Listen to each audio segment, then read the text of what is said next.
There's been a steady erosion of our rights since the pandemic began. It has evolved from restricting our freedoms to mandating masks.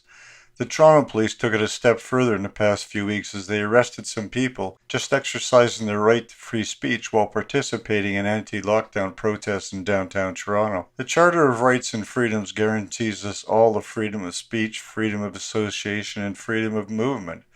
Somehow governments across the country have managed to ignore the Charter and impose restrictions on all those freedoms. But governments aren't done yet. Federal Heritage Minister Stephen Guilbeault introduced Bill C-10 in November, and it's working its way through readings in Parliament, such as it is. This week, Guilbeault appeared before the Standing Committee on Heritage to explain the legislation and what's coming, which is two more aspects of the law expected to be introduced in the spring. But Guilbeault also let slip a couple of tidbits of information which should chill everyone. One of the stated aims is to ferret out hate speech. Who will determine what constitutes hate speech is yet to be seen, and who is the arbiter? It totally ignores the fact there are already hate speech provisions in the criminal code. But it's not just hate speech, although that's nebulous enough. Guilbeault also said his monitors will be looking for speech that causes harm, which in itself is not defined, but it seems to include any speech on social media that causes offense.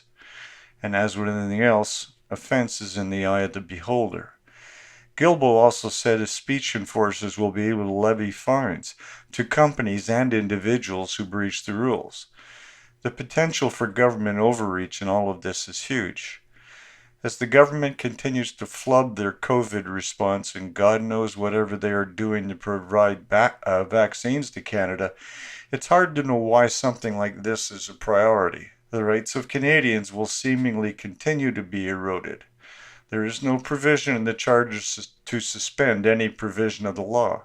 It is the paramount law of the land and supersedes all others. Yet governments continue to push the boundaries even though any breach of the Charter is clearly against the law. What Guilbeault is pushing is clearly just another breach of our rights. We should not be letting this happen. Thus far, though, no one seems to be making much of any noise. Guilbeault has been an MP for a little over a year. He had barely been in Ottawa a month when he found himself with his feet underneath the cabinet table. He hasn't done anything of note in his life other than being an environmental activist. His most notable achievement was staging a protest where he was part of a team that scaled the CN Tower. On a personal level, though, I really enjoyed that photograph of him in an orange jumpsuit after being handcuffed by Toronto police. For True North, I'm Leo Knight.